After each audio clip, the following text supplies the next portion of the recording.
यहाँ एक समोरल और सस्पेंस पान से भरपूर कहानी है जिसका अंत रोमांचक मोड़ पर होता है। गद्दार विधवा औरत और साधु महंत की रहस्यमयी कहानी। बप्रन भूमिका। गंगा के किनारे स्थित एक छोटे से गांव में एक विधवा औरत सुहागिनी देवी बत रहती थी। उसका पति कुछ साल पहले एक रहस्यमयी दुर्घटना में मारा गया था। गांव वाले कहते थे कि उसकी मौत के पीछे कोई गहरी साजिश थी, लेकिन किसी ने कभी सच को जानने की कोशिश नहीं की।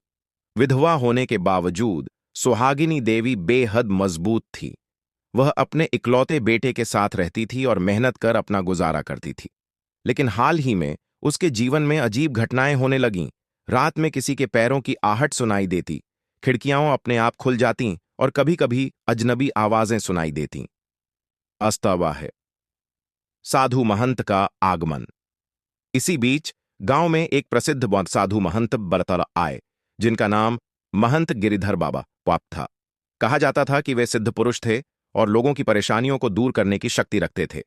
गांव वालों ने सुहागिनी देवी को सलाह दी कि वह महंत गिरिधर बाबा के पास जाए और अपनी समस्या का समाधान पूछे। सुहागिनी देवी महंत के पास पहुंची और अपनी पूरी कहानी बताई। महंत ने उसकी आंखों में देखा और बोले, बेटी, तुम्हारे पति की आत्मा अधूरी इच्छाओं में बंधी हुई है। जब तक सत्य का उद्घाटन नहीं होगा, तुम्हें परेशान किया जाएगा। रहस्य खुलने की तैयारी। महंत ने गांव वालों को बुलाकर कहा कि इस रहस्य को उजागर करने के लिए हमें एक विशेष अनुष्ठान अधीन करना होगा। गांव के बुजुर्ग और प्रधान ने सहमति दे दी।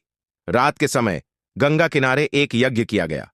यज्ञ के दौरान चारों ओर अजीब आवाजें गूंजने लगीं, हवाएं तेज हो गईं और दिए बुझने लगे। तभी महंत ने जमीन की ओर इशारा करते हुए कहा, सत्य यहां दबा हुआ है। रहस्योद्घाटन, सस्पेंस का खुलासा।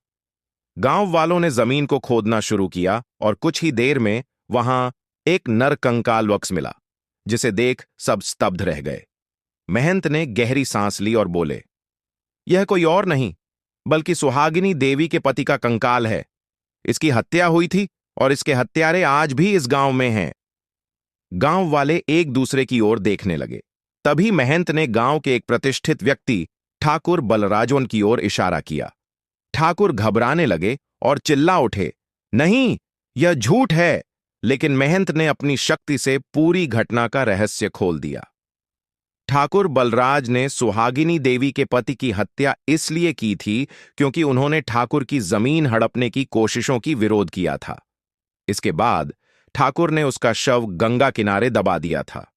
गांव के लोग गुस्से से भर उठे और ठाकुर को पकड़ लिया। महंत ने कहा, अब आत्मा को मुक्ति मिलेगी। इसके बाद विधिपूर्वक उस आत्मा का अंतिम संस्कार किया गया।